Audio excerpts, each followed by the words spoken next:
দুইটি দেশ জুড়ে বাঙালি, একটা বাংলাদেশ আর একটা হলো ভারতবর্ষের পশ্চিমবঙ্গ। এছাড়াও সারা পৃথিবী জুড়ে ছড়িয়ে ছিটিয়ে আছে এই জাতি। সবাইকে একটি সুতোয় বেঁধেছে এই একটি মাছ, সেটি হলো ইলিশ।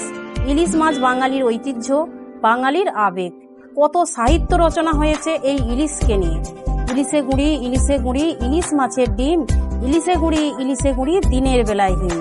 অথবা মাছের রাজা ইলিশ মাছ আমরা জানি তাই, পান্তা ইলিশ খেতে মজা আর কিছুতে নাই।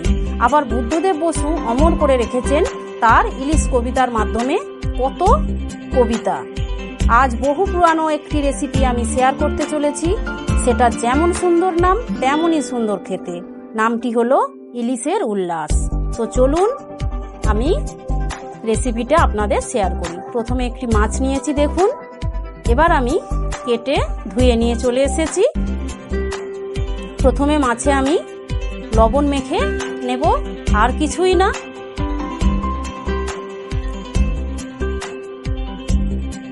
এখানে আমি লেজের সাইডটা নিয়েছি, আপনারা যে কোনো পিস নিতে পারেন।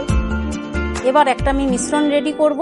তার জন্য গোটা 4-5 শুকনো লঙ্কা, 5-6টি রসুনের কোয়া, 1 চামচ কালো সর্ষে, 1 চামচ সাদা সর্ষে, অল্প স্বাদ মতো লবণ আর অল্প হলুদ, এগুলো আমি মিক্সিতে নিয়ে নিলাম। আর এখানে মোস্ট ইম্পর্টেন্ট ভিনিগার দিয়ে এই পেস্টটা করতে হবে।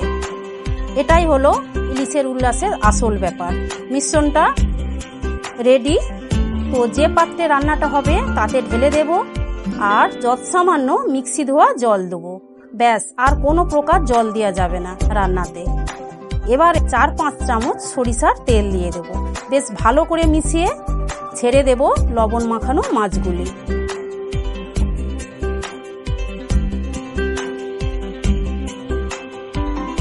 এপিট ওপিট মাছগুলো দিয়ে উল্টিয়ে নেব একবার।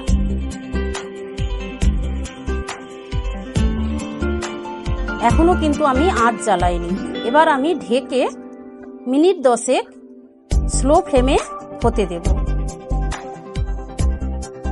10 মিনিট পর আমি রান্নাটা একদম দেখুন কমপ্লিট হয়ে গেছে। এবার আমি স্ট্যান্ডিং টাইমে কিছুক্ষণ রেখে দেব।